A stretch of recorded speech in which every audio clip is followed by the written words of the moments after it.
आज परमेश्वर के वचन लूका रचित सुसमाचार उसके 6 अध्याय के 48 से 49 पद से लिया गया है। और ये वचन आज का काफी कठिन वचन है और ये वचन आपको राह में दिखाएगा और फटकार भी लगाता है ये वचन। तो ये प्रभु का वो पहाड़ी उपदेश का ही वचन है जब प्रभु यीशु मसीह अपने चेलों के साथ, बड़ी भीड़ जब है तो वो चेलों के साथ पहाड़ पे चढ़ जाते हैं और वहां से ये वचन का प्रचार करते हैं। और ये अंत में कहते हैं, जब सारा उपदेश दे देते हैं तो अंत में ये बात कहते हैं और ये अंत में कहते हैं कि अब बुद्धिमान कौन है और मूर्ख कौन है। बुद्धिमान और मूर्ख की पहचान उन्होंने बताई है। और ये वचन जब आप समझेंगे कि बुद्धिमान कौन है मूर्ख कौन है, तो ये बात पक्की है कि आप आशीषित होंगे और आप मूर्खता का जीवन नहीं चुनेंगे, मूर्खता का रास्ता नहीं चुनेंगे, बल्कि एक आशीष का रास्ता चुनेंगे, आप बुद्धिमानी वाला रास्ता चुनेंगे। तो लूका रचित सुसमाचार उसके 6 अध्याय के 48 और 49 पद को पढ़ेंगे। लूका रचित सुसमाचार उसका 6 अध्याय का 48 से 49 पद। वह उस मनुष्य के समान है जिसके घर बनते ही समय भूमि गहरी खोदकर चट्टान पर नाली डाली और जब बाढ़ आई तो धारा उस पर घर पर लगी, परंतु उसे हिला न सकी। ओके, बहुत धन्यवाद। यहाँ लिखा है कि वह उस मनुष्य के समान है। कौन? बल्कि 46 पद में लिखा है, जब तुम मेरा कहना नहीं मानते तो क्यों मुझे प्रभु प्रभु कहते हो? जब मेरा कहना नहीं मानते तो प्रभु प्रभु क्यों कहते हो? जो कोई मेरे पास आता है और मेरी बातें सुनकर उन्हें मानता है, मैं तुम्हें बताता हूं वह किसके समान है। जो मेरे पास आता है केवल प्रभु प्रभु नहीं कहता बल्कि मेरी बातों को मानता है, वह किसके समान है? वह उस मनुष्य के समान है जिसने अपना घर बनाते समय भूमि गहरी खोद करके चट्टान पर नींव डाली और जब बाढ़ आई तो धारा उस घर पर लगी, परंतु उसे हिला न सकी क्योंकि वह पक्का बना था। परंतु जो सुनकर नहीं मानता वह उस मनुष्य के समान है जिसने मिट्टी पर बिना नींव का घर बनाया और जब उस पर धारा लगी तो वह तुरंत गिर पड़ा और गिरकर उसका सत्यानाश हो गया। बहुत कठिन शब्द है, लास्ट में लिखा है, वो जो प्रभु का नाम मात्र लेता है और आज्ञाकारी नहीं है उसका सत्यानाश भी हो जाता है। ये प्रभु का कहने का मतलब है, जो प्रभु प्रभु मात्र कहता है और आज्ञाकारिता में नहीं चलता उसका सत्यानाश हो जाता है। और ये बहुत खराब वचन है। और वो क्योंकि वो ऐसा व्यक्ति है जिसने सुना तो लेकिन अपने दिल को नहीं तैयार किया, दिल की गहराई में वचन को बैठने नहीं दिया। और एक बंदा है जिसने वचन सुना और दिल की गहराई में उसे उतारा और जब गहराई में उतारा उसका पोषण दिया, उसको दिन प्रतिदिन पानी दिया, अच्छा वातावरण दिया, जिससे वो फल वो बीज बढ़ता चला गया। परमेश्वर का धन्यवाद हो। बहुत ज्यादा बच्चे की ओर ध्यान न दीजिए, आप वचन की ओर दीजिए। बच्चों का स्वभाव है खेलते रहना, उनको खेलने दीजिए आप, ठीक है। और तो यहाँ पे जिस व्यक्ति ने अपना दिल को तैयार नहीं किया, ठीक है, और वचन को बढ़ने के लिए माहौल नहीं दिया, वो बहुत पछताएगा। और माहौल कैसे दिया जाता है, वचन कैसे बढ़े, वचन को गहराई में कैसे बैठाएं, ये आज हम आपको दिखाना चाहेंगे। बहुत सारे एग्जाम्पल, बहुत सारे उदाहरण है बाइबल में हमको मिलते हैं जिन लोगों ने मूर्खता का काम किया, जिन्होंने अपने जीवन में वचन को गहराई से बसने नहीं दिया, परमेश्वर ने उनको नाश किया, जगह जगह पर नाश किया। जैसे आपको एक यात्रा करा दें, बल्कि कम से कम 6 उदाहरण आपको देना चाहते हैं, लेकिन शायद 6 उदाहरणों को हम पूरा व्याख्या न कर पाए, लेकिन उनको नाम हम बता देते हैं कौन कौन लोग नाश हुए जब परमेश्वर का नाम तो लेते थे, परमेश्वर का अभिषेक भी उनके जीवन में आया, लेकिन नाश हो गए। जैसे इजरायली लोग देखा जाए, गिनतियों की पुस्तक में उसके 14 अध्याय में अगर वो देखेंगे आप, तो वहां पर देखते हैं कि इस्राएली गुलामी से निकाले गए और आगे कनान देश में, वाचा के देश में प्रवेश करने वाले हैं। जिस देश को देने की प्रतिज्ञा परमेश्वर ने किया, उस देश में प्रवेश करने वाले हैं। मगर कुछ भेदिए आते हैं जो यहां से गए थे भेद लेने के लिए, वो आकर के इनके मन को डिस्करेज कर देते हैं। और जब डिस्करेज करते हैं तो ये लोग कहते हैं अरे बाप, अब तो हम मर जाएंगे, और मूसा पर नाराज हो जाते हैं और वापस जाने की योजना, फिर मिस्र में जाने की योजना बनाते हैं। और अंत में परमेश्वर इतना इनसे नाराज हुआ कि 20 साल से ऊपर के जितने लोग थे उनको नाश करने की योजना परमेश्वर ने बनाई और नाश कर दिया। जो 20 साल से नीचे बच्चे बचे थे उन्हीं के जीवन को बचाया।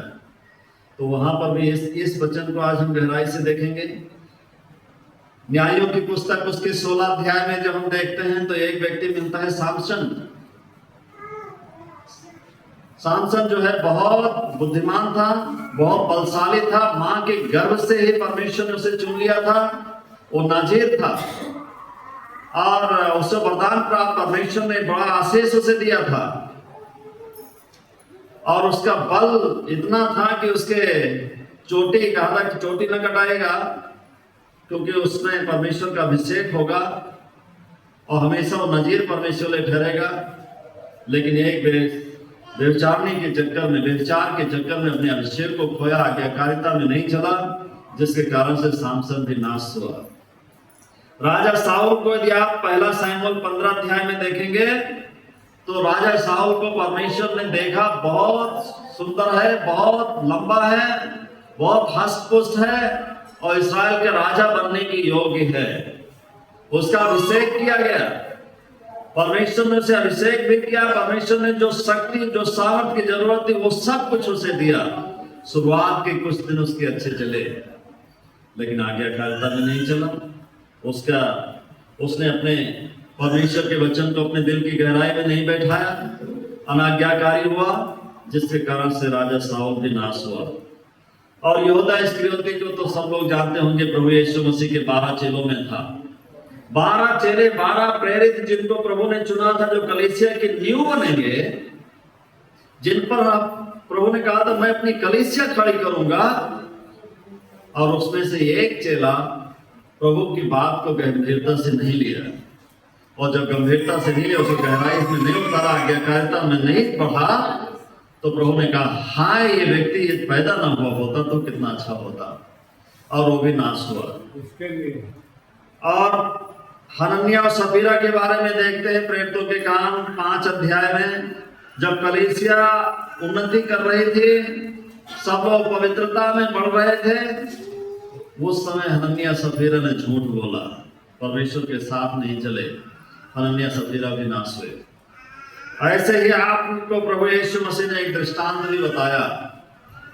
परमेश्वर के राज्य के का इंतजार सब लोग कर, सब लोग मानते हैं कि प्रभु यीशु मसीह का दूसरा आगमन होगा, लेकिन उस आगमन के लिए तैयारी करने के लिए प्रभु ने कहा किस तरह से हमको तैयारी बना करके रखनी है, कि वो किस दिन आ जाएगा आपको नहीं पता है। लेकिन वहां पर 10 कुमारियों के दृष्टांत से बताया कि 5 कुमारियां ऐसी थी जो बुद्धिमान थी, अपने आप को तैयार करके रखी थी कैसे हमें अपनी प्रतिदिन की तैयारी करना है, और 5 कुमारियां ऐसी थी जो इंतजार करते करते सुस्त पड़ गई, बोझिल हो गए, नींद आ गए, सो गए, प्रार्थना का जीवन खत्म हो गया, वचन का जीवन समाप्त हो गया, और जिसके कारण से 5 कुमारियां नष्ट होती हैं। तो ये सारे उदाहरण आपको बाइबल में मिलते हैं, जिन्होंने परमेश्वर के वचन को सुना, शुरुआत में उन्होंने ग्रहण किया, मगर उसको गहराई में नहीं उतारा, और जब गहराई में नहीं उतारा तो विनाश कभी उमड़ता नहीं है। आलसियों का विनाश कभी उमड़ता नहीं है, वो विनाश आता ही है। इसलिए बहुत खरा वचन है और ये सब नहीं सुन पाएंगे। और कुछ लोग आज बड़बड़ाते हुए भी जाएंगे कि कैसा वचन दे दिया।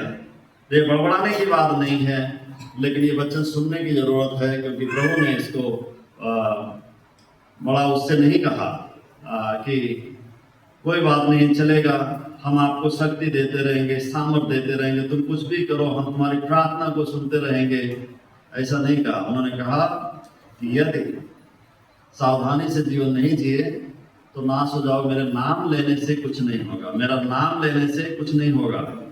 तो ये चार चीजें आपको समझना। अब आप हमारे साथ इसका अध्ययन कर लीजिए, आपको चीजें समझ में आ जाएगी।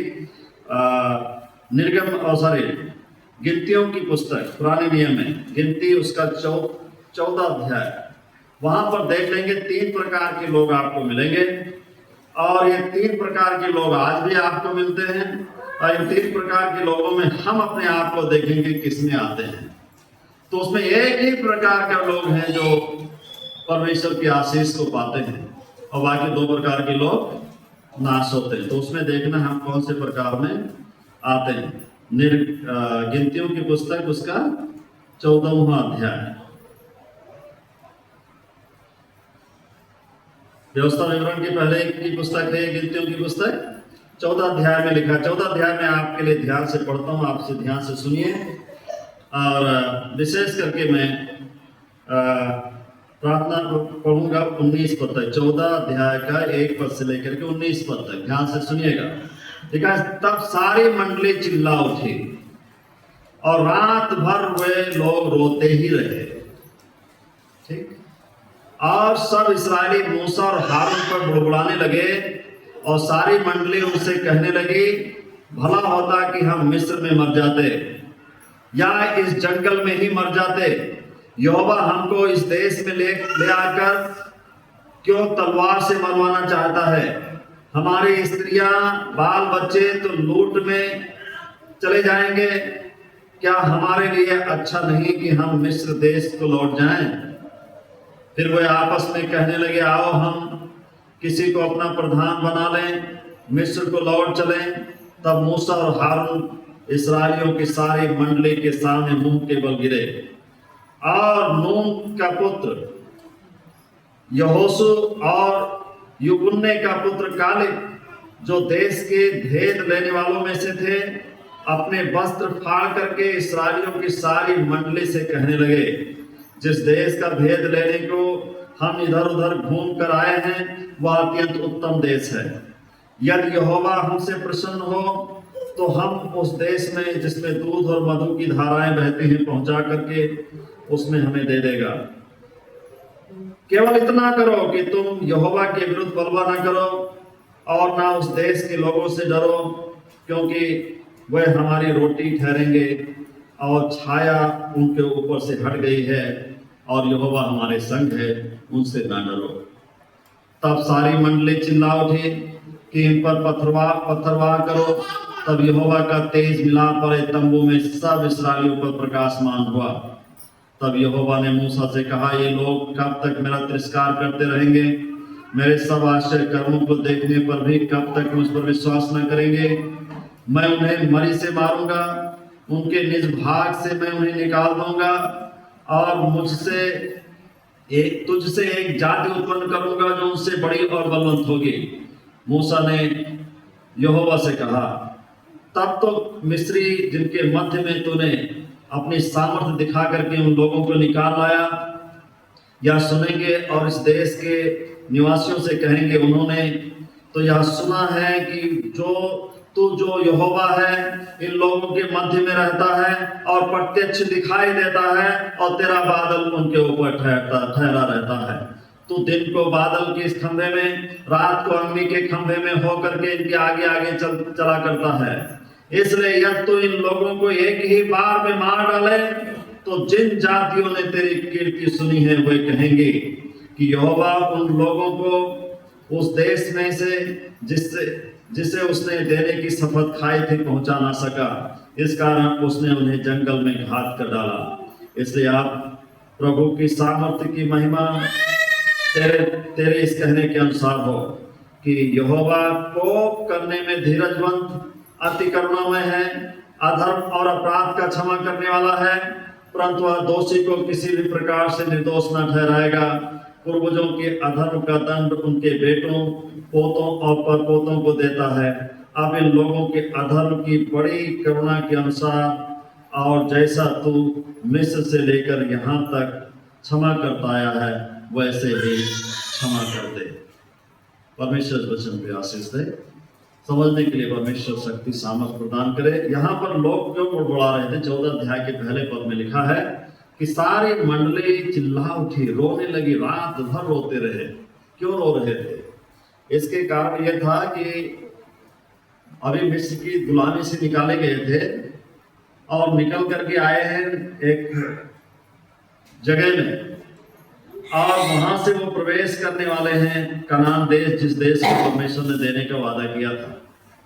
लेकिन उस देश में प्रवेश करने से पहले मूसा ने कुछ भेदियों को भेजा था कि जाओ उस देश का भेद ले आओ, जो 13 अध्याय में मिलता है।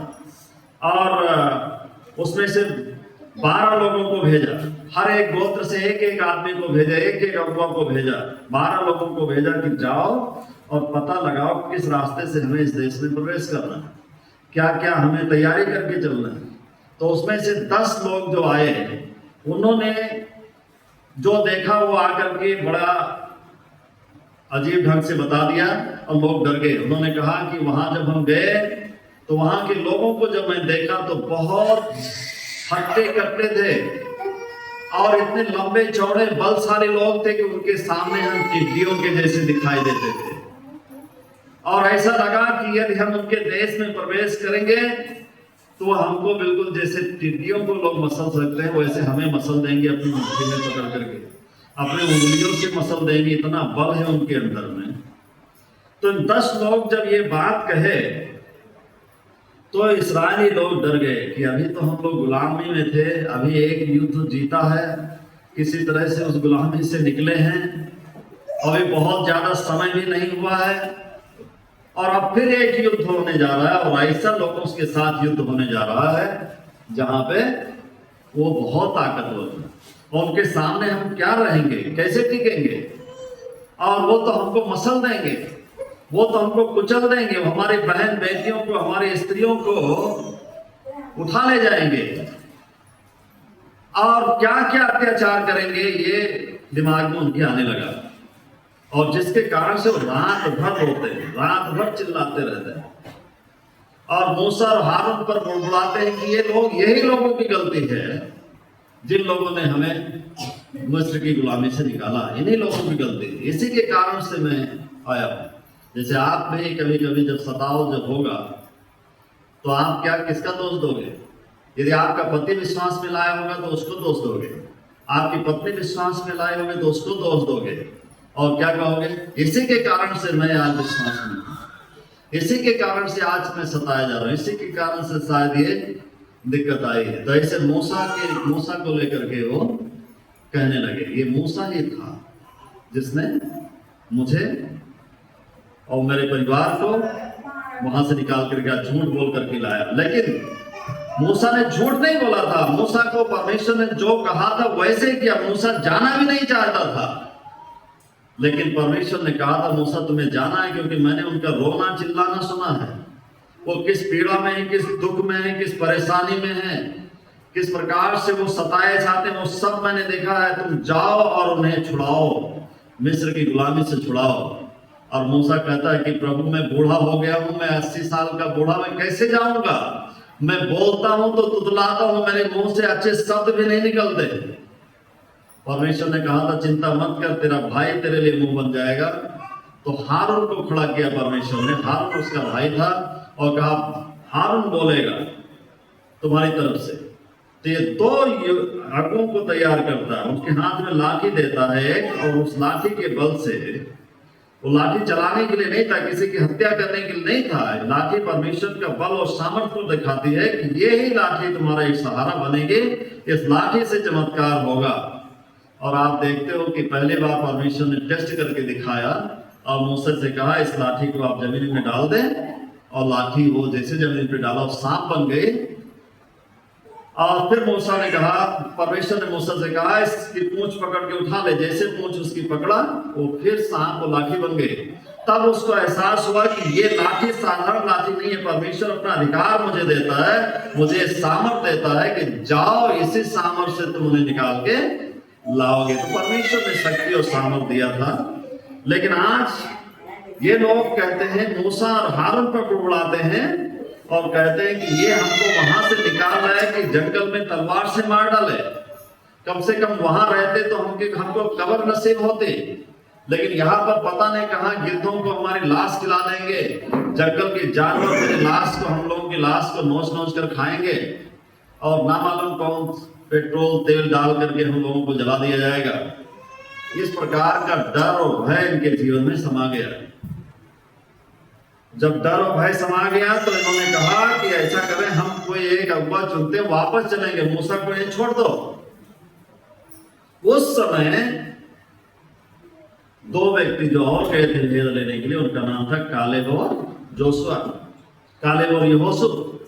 ये दोनों अपने कपड़े फाड़ते हैं और चिल्लाते हैं कि हे इस्राएली भाई बहनों, ऐसा मत कहो, यहोवा के सामने ऐसा मत कहो, क्योंकि यहोवा ने तुम्हारे साथ कोई छल कपट नहीं किया है, मूसा ने कोई छल कपट नहीं किया है।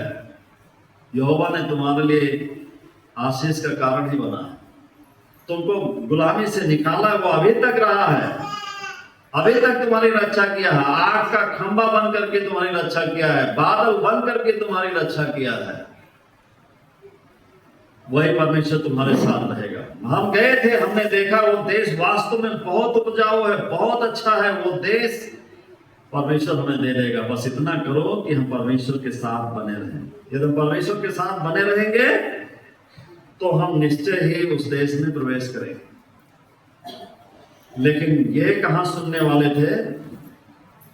ये लिखा है, जब ये कह रहे थे तो ये क्या हुआ कि इतना करो कि तुम लोग यहोवा के विरुद्ध बलवा ना करो और ना उस देश के लोगों से डरो, क्योंकि वह हमारी रोटी ठहरेंगे, और छाया उनके ऊपर से हट गई।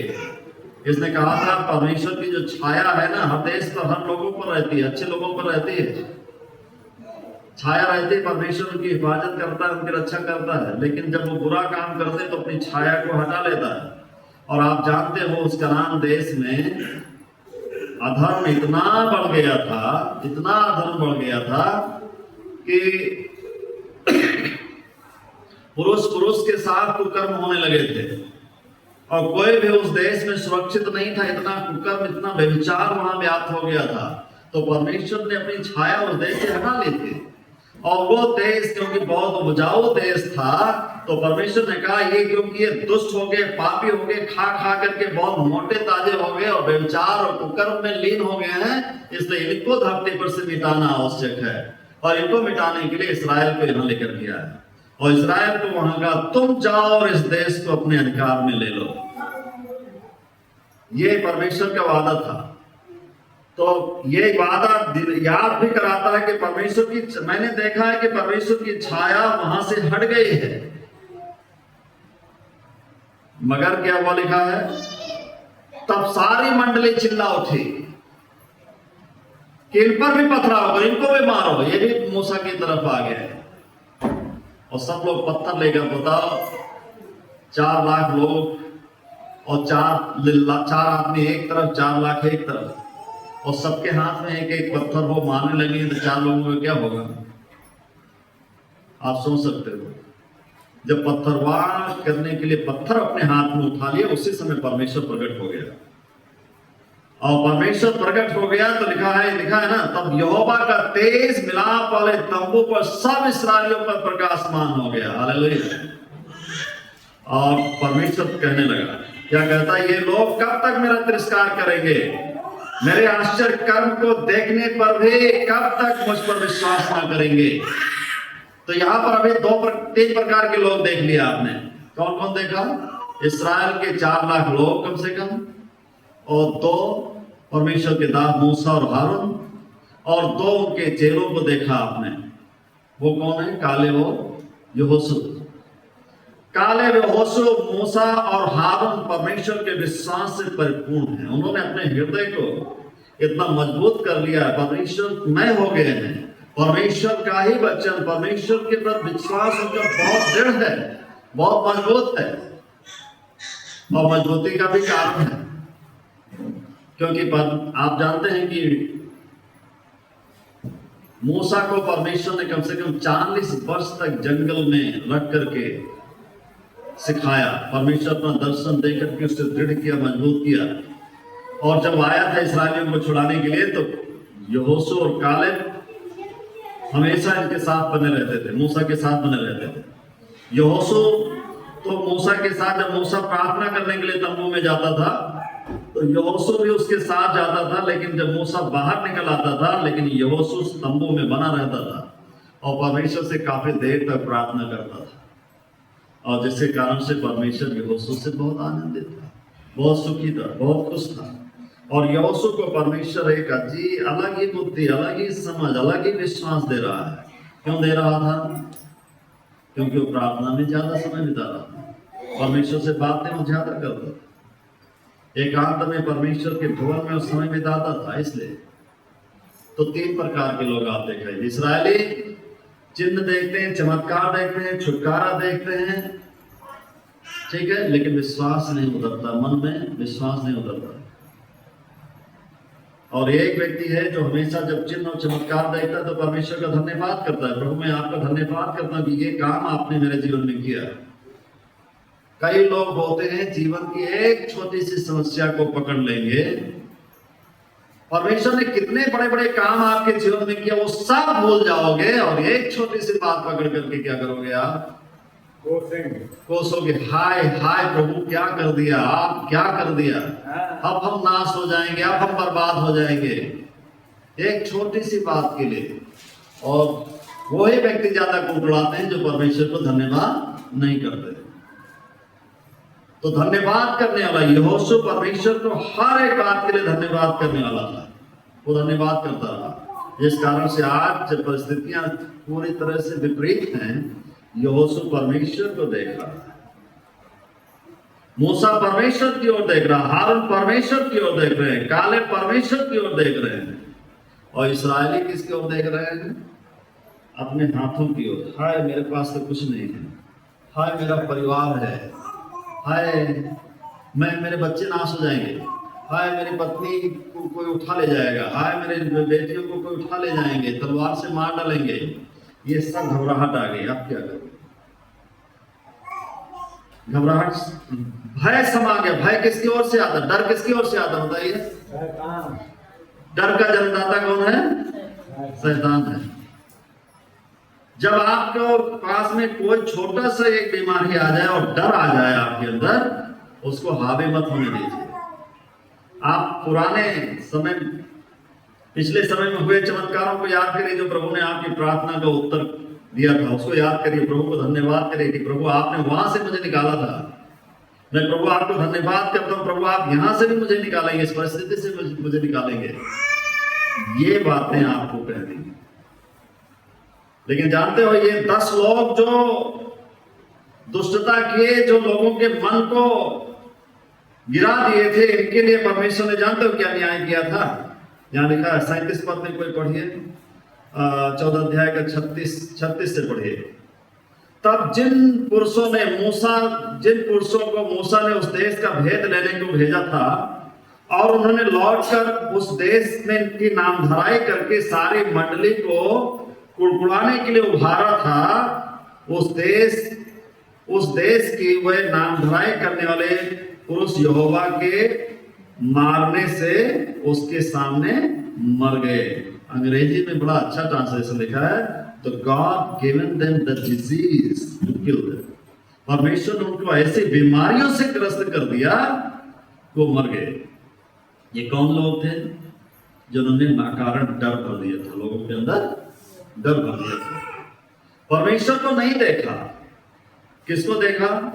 दुश्मनों को देखा, समस्याओं को बड़ा देखा, और आकर के लोगों को डरा दिया। सताव के समय में कुछ लोग सताव को इतना बड़ा करके दिखा देते, लग रहा है कि सारी सल्तनत हमेशा यही रहेगी, ये सल्तनत कभी जाएगी नहीं।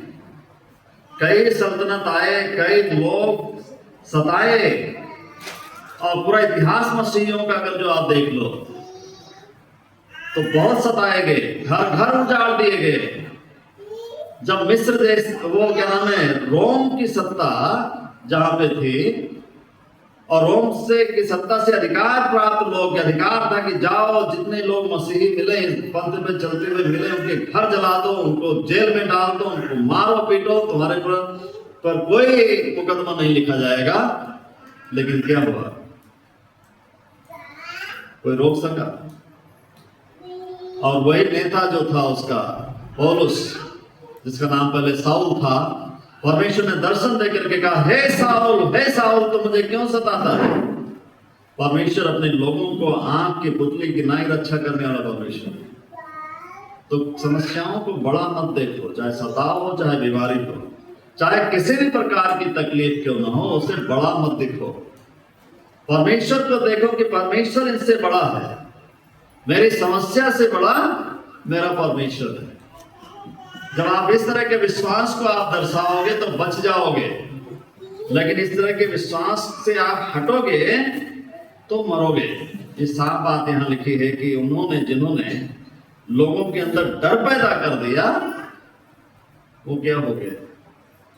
मर गए। वो मर गए, बीमारियों से ग्रस्त हो गए। अब आप ऐसे जीवन में उतारिए इसको, ठीक है? बहुत सिंपल, बहुत गहराई में मत जाइए, लेकिन सतह पर ही रहिए अभी, लेकिन उसको उतारिए। आप व्यक्तिगत जीवन में डर ना आने दो, ना अपने बच्चों के जीवन में डर पनपने दो, ना अपने जीवन साथी के जीवन में डर पनपने दो। कैसे करें? डर तो आएगा, डर लाने की कोशिश करेगा शैतान, और जब डर आने लगे तब क्या करो आप? कुछ वचन हैं जो आप हमारे साथ दोहराएंगे। सबसे पहला पद वो ये नीति वचन उसका 18 अध्याय का 21 पद को पढ़िए। जब कभी डर हावी होने लगे तो ये वचन आप दोहराइए। नीति वचन 18 का 21 पद क्या लिखा है? नीति वचन 18 का 21। हाँ, जीव के बस में मृत्यु और जीवन दोनों हैं, जो उसे काम में लाना जानता है वह उसका फल भोगेगा। मतलब क्या है? अपने जीव का इस्तेमाल विनाश के लिए, नाश के लिए नहीं करेंगे, शैतान के लिए नहीं करेंगे, अपने जीव का इस्तेमाल डर फैलाने के लिए नहीं करेंगे। ठीक है? तो सब लोग बोलिए मेरे साथ, मैं अपने जीव का इस्तेमाल डर फैलाने के लिए नहीं करूंगा। अपने जीव का इस्तेमाल परमेश्वर में विश्वास बढ़ाने के लिए करूंगा। परमेश्वर में विश्वास बढ़ाओ, जय पाओगे। लेकिन अगर जो कुछ और चीजें होंगे, नकारात्मक बोलोगे, तो सर्दिया है जो उनके साथ हुआ था हमारे साथ हो जाएगा। एक वचन और पढ़े, यहोशू की पुस्तक 1 अध्याय का 9 पद। यहोशू की पुस्तक 1 अध्याय का 9 पद।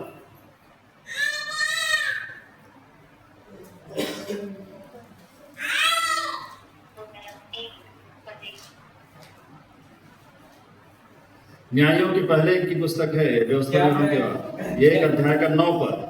क्या मैंने तुझे आज्ञा नहीं दी? परमेश्वर कहता है, क्या मैंने तुझे आज्ञा नहीं दे? या बांध और दृढ़ हो जा, भय न खा, तेरा मन कच्चा ना हो, क्योंकि जहां तू जाएगा वहां तेरा परमेश्वर यहोवा तेरे संग रहेगा। हालेलुया, बोलिए हमारे साथ, प्रभु, जोर से बोले, प्रभु मैं धन्यवाद करता हूँ कि आप हर परिस्थिति में मेरे साथ हैं, इसलिए मैं ना डरूंगा, इसलिए मैं ना डरूंगा, इसलिए ना डरूंगा। आमीन। परमेश्वर तुम्हारे संग है, याद बांधो, दृढ़ हो जाओ। ठीक है? कोई भी प्रार्थना नहीं सुनी कि भाई याद बांधो, दृढ़ हो जाओ, तुम्हारी प्रार्थना का उत्तर तुम्हें मिलेगा। ठीक है?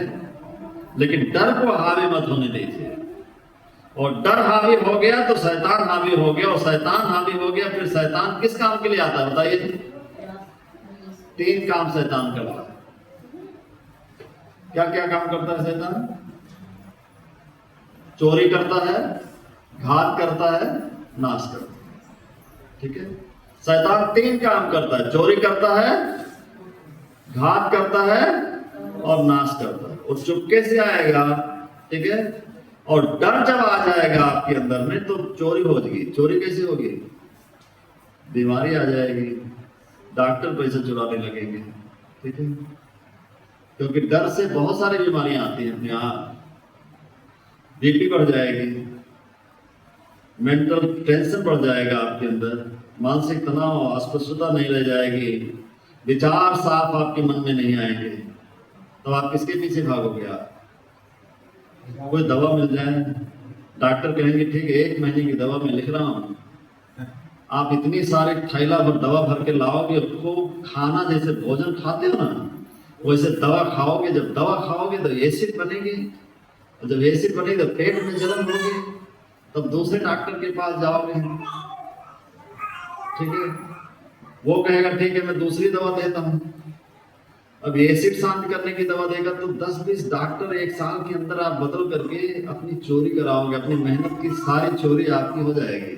इसलिए डर ना हावित होने दो। और ज्यादातर जो डरे हुए लोग होते हैं बीपी उनकी बढ़ जाती है, मानसिक तनाव उनको बढ़ता है, और जब मानसिक तनाव बढ़ता है तो व्यक्ति तमाम रोगों को आमंत्रित कर लेता है, बीमारियों को आमंत्रित। तो चोर किस काम के लिए आता है? बोलिए हमारे साथ। चोर चोरी करने, घात करने और नाश करने आता है। शैतान चोरी करने, घात करने और नाश करने के लिए आता है। इसलिए मैं शैतान की बात नहीं सुनूंगा, नहीं सुनूंगा, नहीं सुनूंगा। आमीन, हालेलुया। शैतान की बात नहीं सुनूंगा। और एक वचन आप हमारे साथ पढ़िए। ये वचन आपको बार बार दोहराने, हम केवल ऐसे नहीं कह रहे हैं, इनको बार बार आपको दोहराना है। गलातियों की पुस्तक में देखिए 6 अध्याय का 9 पद। गलातियों की पुस्तक 6 अध्याय का 9 पद। गलातियों की पुस्तक 6 अध्याय के 9 पद में क्या लिखा है? हम भले काम करने में साहस ना छोड़ें, क्योंकि यदि हम ढीले ना हो तो ठीक समय पर कटनी काटेंगे। हालेलुया। मतलब क्या है? बच्चा ये फेल हो जाए, पढ़ाई कर रहा है, ऐसे समझिए, बच्चा फेल हो जाए पढ़ाई कर रहा है तो हिम्मत मत हारो, ठीक, क्योंकि बच्चा पढ़ता रहेगा। फेलियर इस बात को दर्शाती है कि बच्चे ने मेहनत किया है। कम नंबर इस बात का दर्शाता है कि बच्चे ने मेहनत किया है लेकिन उतना नहीं पाया है। मेहनत करते रहो। ऐसे ही जिंदगी में कुछ यदि आ जाए, थोड़ा बहुत आ भी जाए हमारे जीवन में, तो हिम्मत मत हारो। भला काम करने का साहस न छोड़ो, ठीक है। कुछ लोग भला काम करने का साहस ही छोड़ देते हैं, कुछ लोग तो खाना पाना दाना सब छोड़ देते हैं, ठीक है। इतना डर हावी हो गया दिमाग में, इतना डर हावी हो गया किसी कारण से, या कोई बात दिमाग में इतना लग गई किसी की, बस शांति खत्म, खाना दाना सब खत्म। और उसके कारण से क्या हो रहा है? क्या कुछ परिवर्तन होगा आपके जीवन में? आपके परिवार में कोई परिवर्तन होने जा रहा है उससे? शैतान को जगह मिल रही है, बड़े प्यार से जगह मिल रही है उसको। और शैतान किस लिए आता है? कौन से 3 काम करने के लिए आता है? चोरी करने, नाश करने, घात करने, नाश करने। तो काहे घात कराओ, काहे अंगों को बर्बाद करो, ठीक है। कुछ लोग जहर पी लेते हैं गुस्सा में आकर के, मरते नहीं हैं। मौत इतनी जल्दी थोड़ा आती है, लेकिन पता नहीं आंखें चली जाती हैं, गुर्दा खराब हो जाता है, ठीक है। पेट में अल्सर बन गया, आजीवन ऐसा रोग बन गया तो जाने वाला नहीं, ठीक है। तो ऐसा काम कौन करा रहा है? ये शैतान करा रहा है। इसलिए गुस्सा में आकर के कोई भी कदम न उठाइए, ठीक है। एक वचन और पढ़िए आप, दूसरा तीमुथियुस 1 अध्याय का 7 पद। दूसरा तीमुथियुस 1 अध्याय का 7 पद क्या लिखा है? क्योंकि परमेश्वर ने हमें भय की नहीं, परमेश्वर ने हमें भय की नहीं बल्कि सामर्थ्य के और प्रेम के और संयम की आत्मा दी है। हालेलुया। सब लोग बोलिए अपना दाहिना हाथ बढ़ा करके, परमेश्वर ने हमें भय की नहीं बल्कि प्रेम की, संयम की आत्मा दी है। Hallelujah, hallelujah. भय की आत्मा किसकी ओर से है? शैतान की ओर से। कोई भी भय है तो समझ लीजिए शैतान सवार हो गया। क्या है? बीमारी आएगी तो बीमारी जाएगी नहीं क्या? वो है ना, ये दुख ना, किसी का जीवन साथी बहुत दुष्ट है, बहुत खराब है, बदलेगा नहीं क्या? बदलने वाला कौन है? परमेश्वर है। आप नहीं बदल सकते किसी को। जब बदल नहीं सकते तो खराब क्यों करो किसी को? बदल सकता, परमेश्वर बदलने में सक्षम है। और एक पद पढ़िए, 2 कुरिन्थियों 5 अध्याय का 7 पद। 2 कुरिन्थियों 5 अध्याय का 7 पद क्या लिखा है? 5 अध्याय के 7 पद में लिखा है, हम रूप को देखकर नहीं पर विश्वास से चलते। मतलब क्या है? रूप क्या है? यहाँ पे हम रूप को देख करके नहीं चलते, विश्वास को देख करके चलते हैं। समस्या कितनी बड़ी है, कितनी विकराल है, उसको देख करके नहीं चलते हैं, विश्वास से चलते हैं। हालेलुया। जब दानियल सिंहों की मान में डाला गया तो क्या हुआ? सिंहों का रूप देखा उसने। सिंहों का रूप देखता जानता था कि ये तो हमें इसमें डालते ही निकल जाएंगे, लेकिन रूप देख करके विश्वास से गया। कहा मेरा परमेश्वर मेरे साथ है, मेरा जीवित परमेश्वर मेरे साथ है, जो इन सिंहों के मुंह को बंद करने की क्षमता रखता है। और सिंहों के मुंह को बंद कर दिया। छोटी छोटी चीजों को अपने जीवन में जगह मत दीजिए, ठीक है? कहने का मतलब ये है। और कोई भी समस्या परमेश्वर से बड़ी नहीं,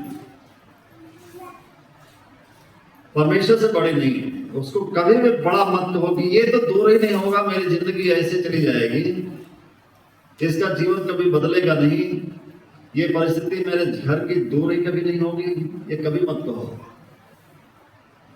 और ऐसा कहना ही शैतान को मौका देना होता है। तो मेरा परमेश्वर का वचन से यही कहने का मतलब है कि शैतान को अवसर मत दीजिए। हबक्कुक की पुस्तक 2 अध्याय के 4 पद में, पुराने नियम में है, हबक्कुक 2 अध्याय के 4 पद में। हबक्कुक 2 अध्याय के 4 पद में लिखा है, देख उसका मन फूला हुआ है, उसका मन सीधा नहीं है, पर धर्मी अपने विश्वास के द्वारा जीवित रहेगा। धर्मी कैसे जीवित रहेगा? और जिसका मन फूला है वो घमंड है। जिसके मन में घमंडी मन कैसा होता है? घमंडी मन कैसा होता है? वो अपनी जिद पर चलता है। वो सोचता मेरे जैसा कोई सोचता ही नहीं, मैं ही सबसे अच्छा सोचता हूं, वो घमंडी मन। लेकिन जो परमेश्वर के लिए जगह रखता है वो अपने आप को तीन रखता है। और विश्वास जो है घमंड का ठीक विपरीत होता है।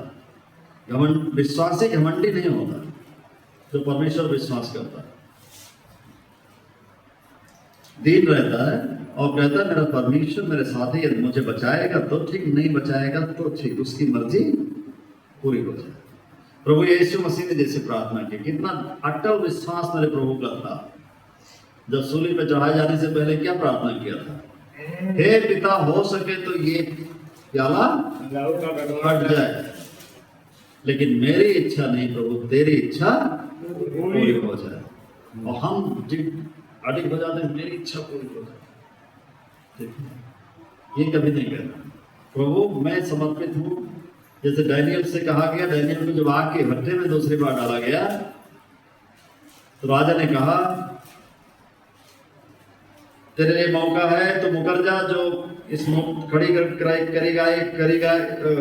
कराई गई मूर्ति को दंडवत कर ले, बचा दूंगा। न दे अपने यहोवा की दुहाई, देखे क्या करता है। डैनियल ने कहा राजा मैं इस तेरे द्वारा खड़ी कराई गई मूर्ति को दंडवत नहीं करूंगा, यदि मुझे परमेश्वर आग के भट्टे से जब निकाल सकता है, यदि ना भी निकाले तो भी मैं उसकी चिंता नहीं करता, मैं परमेश्वर का आज्ञाकारी रहूंगा। हालेलुया। तो जो परमेश्वर के आज्ञाकारी रहते हैं वो घमंड नहीं है, बल्कि वो सरेंडर है, परमेश्वर को पूरा पूरा सरेंडर है। क्योंकि जो कुछ परमेश्वर सोचता है, जो कुछ हमारा प्रभु सोचता है, उतना हम नहीं सोच सकते। ठीक है, नहीं सोच सकते। आपको हम कल एक कहानी अर्पित को बता रहे थे कि मैथ में एक बहुत बड़े मैथमेटिशियन हुए हैं, बड़े गणितज्ञ हुए हैं, यूनान देश के पाइथागोरस थे। पाइथागोरस जो है संख्याओं पर स्टडी कर रहे थे। उन्होंने बड़ा सा कॉलेज खोला, जो उनको ज्ञान मिला था उस ज्ञान को प्रचार प्रसार करने के लिए बड़ा सा कॉलेज बनाया। और उन्होंने कहा कि मेरी गणित का सिद्धांत बहुत सही है, ये गणित का सिद्धांत के अनुसार ही पूरी दुनिया चलेगी। कुछ समय के बाद में 2-4 साल 10 साल के बाद में उसका एक चेला खड़ा होता है और वो सिद्ध कर दिया कि नहीं, आपका सिद्धांत हर जगह लागू नहीं होता, आपने जो खोज किया है वो हर जगह लागू नहीं होता। उन्होंने इरेशनल नंबर की बात, एक आप शायद ना समझोगे, कुछ पढ़े लिखे लोग समझेंगे। एक इरेशनल नंबर होता है जो कभी कटता नहीं, विभाजित नहीं होता, वो बढ़ता चला जाता है।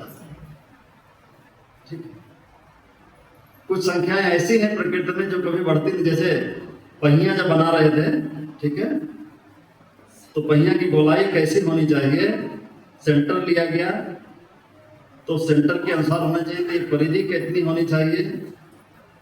तो उसकी माप जब नहीं ले पा रहे थे तो उन्होंने पाई का आविष्कार कर दिया कि त्रिज्या के 22/7 होता है। ठीक है, त्रिज्या नहीं, 22/पाई आर होता है। ठीक है, पाई आर, ठीक है, आर के पाई से मल्टीप्लाई करना पड़ेगा, तब जाकर के इसका एरिया निकलेगा, पाई आर। तो पाई का मान लोगों ने 22/7 देने की कोशिश किया, बड़ा लंबा इतिहास है उसका, लेकिन पाई का मान परफेक्टली आज तक कोई नहीं दे पाया। 22/7 लगभग उसके है, लेकिन पूरा मान नहीं है। तो उन्होंने कहा, वो पाइथागोरस ने कहा, अरे उनके अंदर डर समा गया, और डर समा गया तो कहा ये कोई विचित्र अनोखा नंबर इन्होंने पता कर लिया, अब हमारा जीवन बर्बाद हो जाएगा, हमने शायद कोई गलत चीज की खोज हो गई है और ये नंबर मुझे मार डालेगा। इसका मतलब हो गया मेरी यूनिवर्सिटी अब स्कूल मेरा समाप्त हो जाएगा और मैं गुलामी में चला जाऊंगा। अब लिखा है, वो लोग कहते हैं इतिहास में कि सचमुच उसके साथ वैसा ही हो गया, और कुछ समय के बाद पाइथागोरस एक्साइल में चला गया, गुलामी में चला गया। उसका जो कॉलेज था वो भी ध्वस्त कर दिया गया, विध्वंसकारियों ने ध्वस्त कर दिया। तो डर ने कुछ ऐसा कर दिया है, लोग बताते हैं। तो डर बड़ा खतरनाक चीज है, बड़े से बड़े लोगों को नाश कर देता है। लेकिन डर अगर जो ना हो तब क्या होता है? गांधी जी को आप देखिए, गांधी जी कहीं भी गए तो ना तो उनके साथ कोई सिक्योरिटी है, ना कोई गार्ड है, लेकिन बड़े बड़े संसद में चले जाते थे, ब्रिटिश पार्लियामेंट में चले जाते थे और जज के सामने खड़े होकर के बोल देते जो कहना होता था। वहां के प्रधानमंत्री को, वहां के राजा को जो कहना था कह देते थे, लेकिन डर नहीं था। डर इसलिए नहीं था क्योंकि उसके अंदर में झूठ नहीं था, इसलिए। तो डर कब पैदा होता है? डर कब पैदा होता है? जब झूठ का हम सहारा लेते हैं। और कोई भी झूठ कहां से पैदा होता है? शैतान की ओर से। कई बार हम गलतियों को मानने से डरते हैं, गलतियों को मानने के बजाय हम और लेपापोती करते हैं। अगर जो मान लें तो समझ लीजिए परमेश्वर की ओर से है। डर अपने आप खत्म हो जाएगा और परमेश्वर खुद अपने सारी चीजों को अपने नियंत्रण में ले लेता है। अगर जो ना भी ले तो आपका विश्वास होना चाहिए परमेश्वर पे। हमारा विश्वास इतना होना चाहिए कि यदि हमारा पक्ष ना भी लेगा परमेश्वर, तो भी क्योंकि परमेश्वर ने कहा है सत्य का आदर करो, मैं सत्य का आदर करूंगा, और तब कहीं ना कहीं से हमारी रक्षा होती है। हालेलुया। एक लास्ट में एक वचन हम लोग पढ़ लेंगे भजन संहिता 91 अध्याय का दूसरा पद। भजन संहिता 91 अध्याय का दूसरा पद।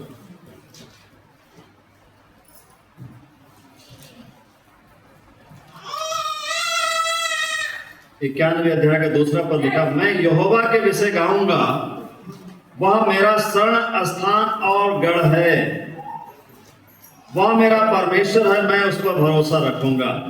वह मुझे बहेलिए के जाल से और महामारी से बचाएगा। हालेलुया। ऐसा विश्वास चाहिए। कैसा विश्वास चाहिए? जो कहे मेरा शरण स्थान और गढ़ मेरा परमेश्वर है, वह मेरा परमेश्वर, मैं उस पर भरोसा रखूंगा। वह मुझे बहेलिए के जाल से और महामारी से बचाएगा, हर प्रकार के संकट से बचाएगा। ये बातें हमको बार बार दोहरानी है। तो प्रभु ने जब कहा, चेलों को जब देखा, अब वहां पर आते हैं लूका रचित सुसमाचार 6 अध्याय में, तो पूरा पहाड़ी उपदेश उन्होंने दिया है, जो मत्ती ने 5 अध्याय 6 अध्याय और 7 अध्याय में बात कही, और 7 अध्याय के लास्ट में वही बात कही जो लूका ने 6 अध्याय के लास्ट में कही। और लूका जब निचोड़ में आते हैं तो अंत में जब प्रचार के अंत में आते हैं प्रभु, तो कहते हैं कि देखो भाई, मेरी बातें आपने सुन लिया अब तक के, लेकिन यदि आप उन बातों को ना मानो तो तुम किसके समान हो, और जो बातों को मानो तो किसके समान हो। बातों को ना मानो तो तुम विनाश का कारण बनोगे, क्योंकि तुम्हारा जो घर है, वो जो जीवन रूपी घर है, वो मिट्टी पे बना हुआ है, चट्टान पे नहीं बना। नींव खोद करके चट्टान नहीं डाली, नींव नहीं बनाई और घर बना लिया। इस कारण से थोड़ा सा झोंका आएगा, हवा का, गिर जाएगा, बाढ़ आएगी तो गिर जाएगा। लेकिन जिसने मेरे वचन को माना है, जो मेरे वचन को मानते हैं, मेरे वचन पे चलते हैं, वो दृढ़ रहेंगे, वो मजबूत, चाहे जितने जिंदगी के झोंके आएंगे, लेकिन वो मजबूत होंगे। तो प्रभु का नाम लेने से काम नहीं चलेगा। नाम काम कब चलेगा? प्रभु में पूरी रीति से आज्ञाकारी होने से। अपने बच्चों के जीवन में ऐसे सोच लीजिएगा, अपने बच्चों के जीवन में कभी भी ऐसा मत कहो जहां पर उनके अंदर डर पैदा हो जाए किसी चीज का। ठीक है, डर ना पैदा करो, हिम्मत दीजिए। जो काम आपको प्रभु ने दिया है, सफलता नहीं मिल रही है तो डरो मत, डर मत हावी होने दो। कोई बिजनेस शुरू किया है तो उसमें डर मत हावी होने दो। अब मैं क्या होगा, कैसे होगा? डर हावी होगा तो फिर असफल हो जाएंगे। और बाइबल में कम से कम 365 बार ऐसा कहा गया है, डर मत, डर मत, डर मत, यही बात कही गई। विश्वास कर, डर मत। 365 बार क्यों कहा गया है? 365 दिन हो, क्योंकि साल में 365 दिन, हर दिन के लिए परमेश्वर कहता है डर मत। और डर आता है परमेश्वर की ओर, शैतान की ओर से, याद रखिएगा। और विश्वास और आज्ञाकारिता आती है परमेश्वर की ओर से। तो कभी भी अपने बच्चों में डर ना पैदा होने दो, कभी भी अपने काम में जो बिजनेस शुरू किए हो उसमें कभी डर ना पैदा हावी होने दो। विश्वास रखो कि मेरा प्रभु मुझे सफल करेगा। और यिर्मयाह 29 अध्याय 11 पद हमेशा याद रखना। यिर्मयाह 29 अध्याय 11 पद क्या कहता है? परमेश्वर यहोवा तुम्हारे लिए हमेशा भला ही सोचता है, हमेशा भला सोचता है। आपके बारे में कभी वो बुरा न सोचता है, न बुरा करेगा। जो भी हमारे और आपके जीवन में होगा, अच्छा ही होगा। ये विश्वास करके चलना है। इस समय की स्थितियां कुछ भी क्यों ना हो, लेकिन ये स्थितियां आपके फायदे की बन जाएंगी, आशीष की बन जाएंगी। आइए हम प्रार्थना करें। हालेलुया। हमारे सामर्थी और पवित्र दयालु प्रभु जी, मैं हृदय से आपको धन्यवाद करता हूँ पिता, इस सुंदर जीवन के लिए। प्रभु अपने आप को समर्पित करता हूँ आज, और प्रार्थना करता हूँ स्वामी दया करिए, अनुग्रह करिए, शक्ति और सामर्थ्य दीजिए प्रभु, आपके विश्वास में दृढ़ता से चलने के लिए प्रभु, आज्ञाकारिता में चलने के लिए प्रभु दया कीजिए। केवल हम प्रभु तेरा नाम लेने वाले ना बने प्रभु, यदि हमारे जीवन में कोई गलत आदतें हैं तो आज से आपसे प्रार्थना है, उन आदतों पर जय पाने के लिए आप दया करिए पिता, अनुग्रह करिए परमेश्वर पिता। उस हत्यारे शैतान की बात न सुने प्रभु, यीशु के नाम में प्रार्थना करते हैं, क्योंकि वो इसी हाथ में रहता है कि किसको नाश करे। लेकिन मैं धन्यवाद करता हूँ, आपका वचन कहता है कि सारे हथियार बांध लो कि तुम शैतान का सामना कर सको। सिर में उद्धार का टोप पहन लो, विश्वास की ढाल ले लो, आत्मा में परमेश्वर का वचन जो तलवार है ले लो, प्रार्थना में नित्य लगे रहो, धार्मिकता से अपनी कमर कस लो, सत्य से अपनी कमर कस लो, धार्मिकता की जिलें पहन लो और शैतान का सामना करो, भाग जाए। हे प्रभु, मैं विनती करता हूँ प्रभु, ये बड़ा युद्ध है हमारे जीवन में जो हम प्रतिदिन जीते हैं प्रभु, लड़ते हैं। हे पिता, हम प्रार्थना करते हैं, हमारे यहाँ कई लोग हैं जिनकी प्रार्थनाओं का उत्तर अभी नहीं मिला है। हे पिता, विशेष करके आज मेरी प्रार्थना है बहन रीता के लिए, धन्यवाद करते हैं उस बेटी के लिए, धन्यवाद उसके जीवन के लिए। मेरी आपसे प्रार्थना है, इस प्रार्थना का उत्तर दीजिए प्रभु, और आपसे विनती है प्रभु, एक अच्छा जीवन साथी आप दीजिए प्रभु। हे प्रभु, आज का वचन आपने हमें याद कराया है प्रभु, कि हम किसी प्रकार के डर और भय में न रहें और विश्वास में रहें।